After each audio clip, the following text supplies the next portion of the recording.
Alhamdulillahi Rabbil Alamin. Ashhadu an la ilaha illallah wa ashhadu anna Muhammadar Rasulullah. Allahumma salli ala Sayyidina Muhammad wa ala ali Sayyidina Muhammad. Amma ba'du. Faya ibadallah, usikum wa nafsi bitaqwallah wa ta'atihi la'allakum tuflihun. Faqala Allah Ta'ala fi kitabil karim, a'udzu billahi minas syaitonir rajim.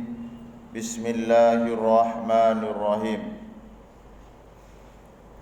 Ya ayyuhalladzina amanu taqullaha haqqa tuqatih wa la tamutunna illa wa antum muslimun. Shadaqallahul azim.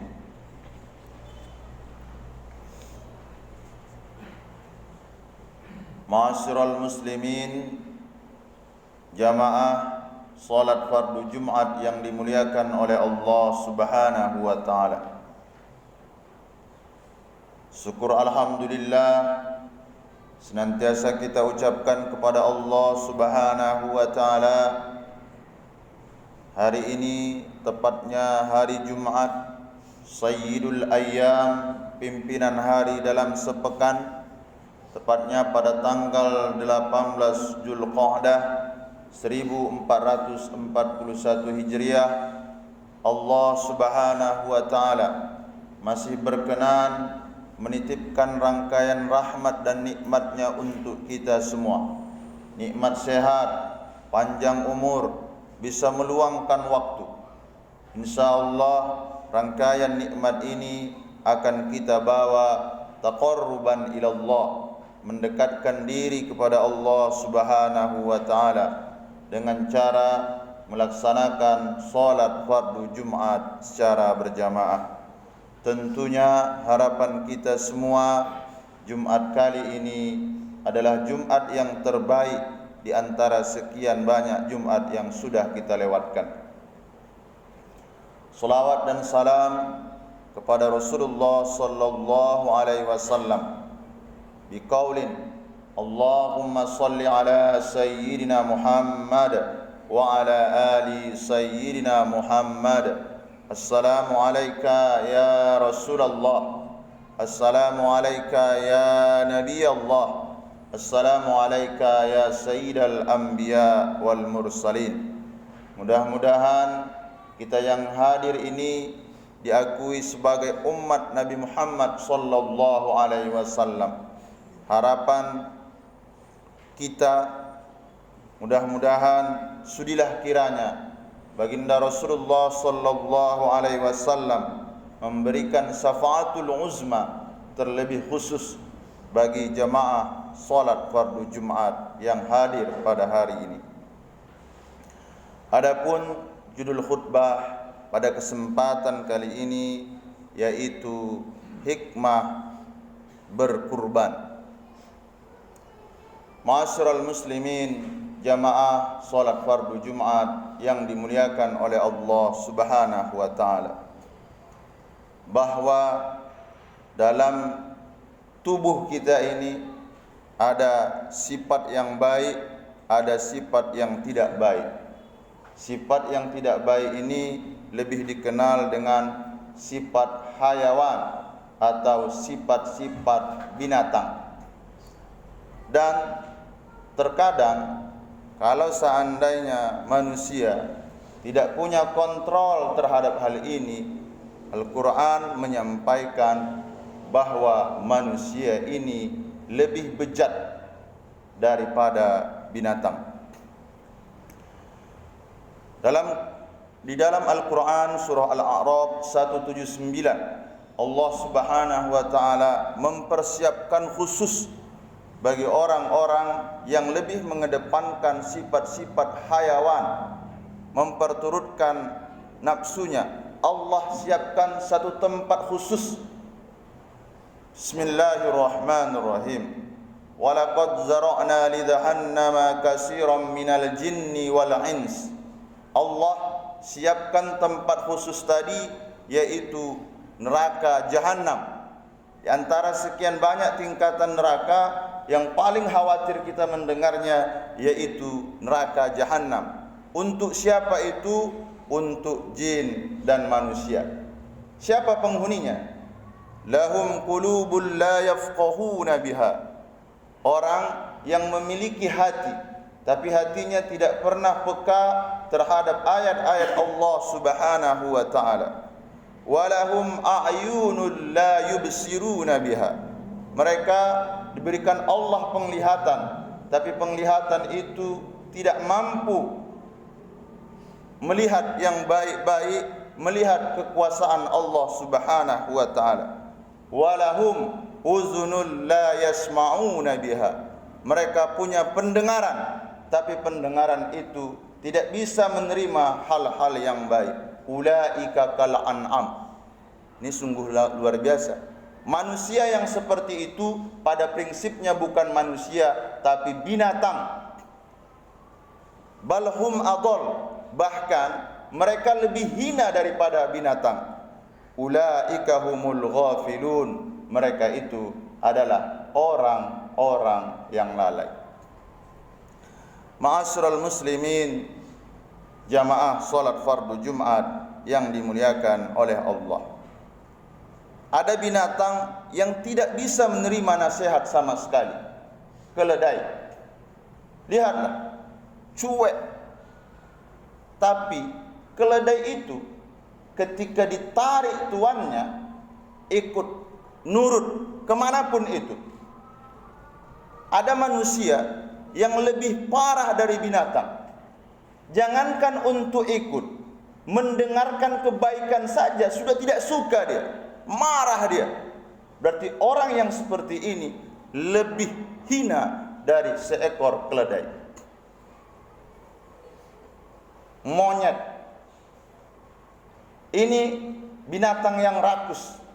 Andai mulutnya sudah terbungkam dengan makanan, pada saat itu dikasih, maka diambil dengan tangannya, dikasih diterima lagi, diambil dengan tangan kirinya, dikasih diterima lagi dengan kaki kanannya, kurang juga dengan kaki kirinya. Rakus, tamak. Tapi serakus-rakusnya monyet, serakus-rakusnya seekor monyet, ia hanya mengambil makanan yang berada di sekitarnya saja. Di tempat lain dia tidak mau. Tapi ada manusia yang lebih parah dari seekor monyet, yang ia makan bukan hanya di sekitarnya saja, bukan hanya di wilayahnya saja, bahkan tempat lain ia jarak, bahkan tempat lain ia rampok seluruhnya. Manusia-manusia yang seperti ini adalah manusia-manusia kal an'am, lebih hina dari seekor monyet. Macan adalah makhluk penguasa hutan dan singa. Takut kita melihatnya. Tapi seekor macan tidak mau membunuh anak kandungnya. Tapi ada manusia yang tega membunuh anaknya sendiri. Singa. Bagaimana seekor singa? Sadis, bengis. Tapi sesadis-sadisnya dia, belum ada seekor singa yang mau menyetubuhi anak kandungnya yang baru lahir, yang masih kecil. Tapi ada manusia kita dengar menyetubuhi anak kandungnya. Seorang kakak memperkosa adiknya. Ini kal an'am bal hum adall. Bahkan lebih parah. Ada seekor binatang yang menurut kita hina.